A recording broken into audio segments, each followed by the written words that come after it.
नमस्कार। स्वागत है आपका हिंदी कक्षा में। आज हम हिंदी वैयाकरण में अंतर्गत जो है अलंकार प्रकरण को पढ़ेंगे और अनुप्रास अलंकार को समझेंगे कि अनुप्रास अलंकार क्या होता है और अलंकार की क्या परिभाषा है।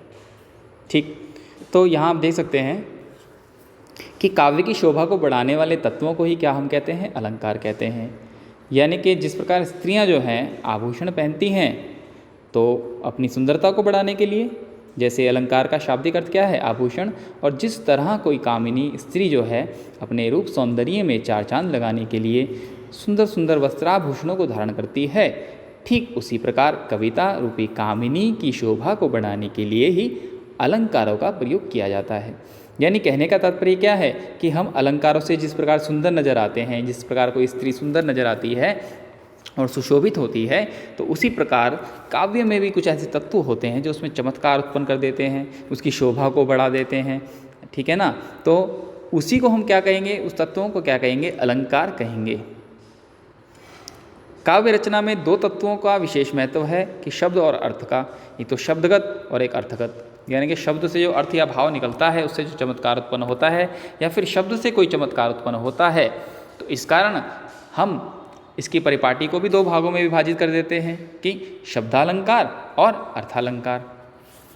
मुख्यतः शब्दालंकार जो शब्द से चमत्कार जहाँ उत्पन्न होता है तो उसमें अनुप्रास यमक श्लेष ही मुख्यतः आते हैं। वैसे अलंकारों के विषय में बहुत गहन है।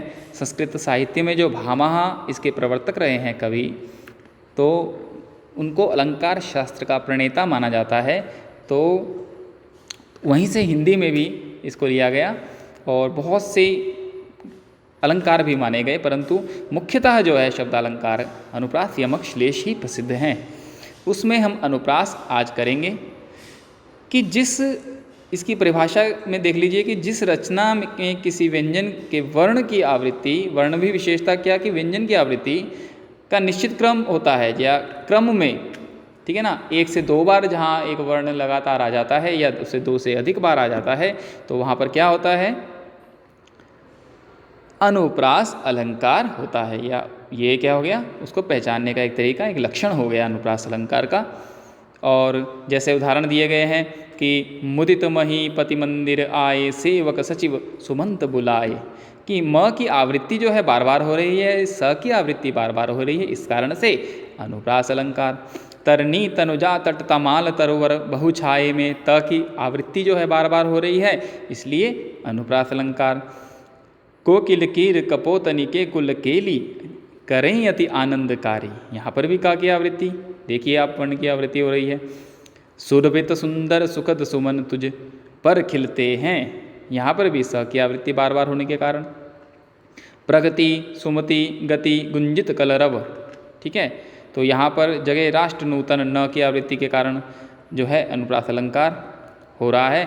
और इसकी व्याख्या जो हमने भी आपको बताई वो नीचे भी आप पढ़ सकते हैं कि उपरोक्त उदाहरणों में व्यंजन वर्णों की आवृत्ति एक निश्चित क्रम में है, अर्थात पहले उदाहरण में म स और फिर बाद में त की, फिर क की और फिर स की और न की आवृत्ति के बार बार होने से ही अलंकार यहाँ पर होता है अनुप्रास अलंकार।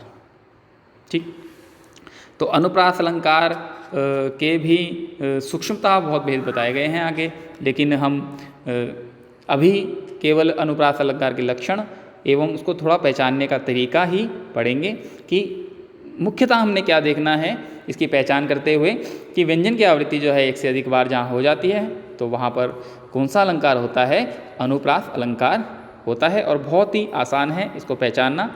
आप काव्य में, कविता में कहीं पर भी ये अलंकार यदि आपको दिखता है तो आप इसको बहुत ही आसान तरीके से पहचान जाएंगे।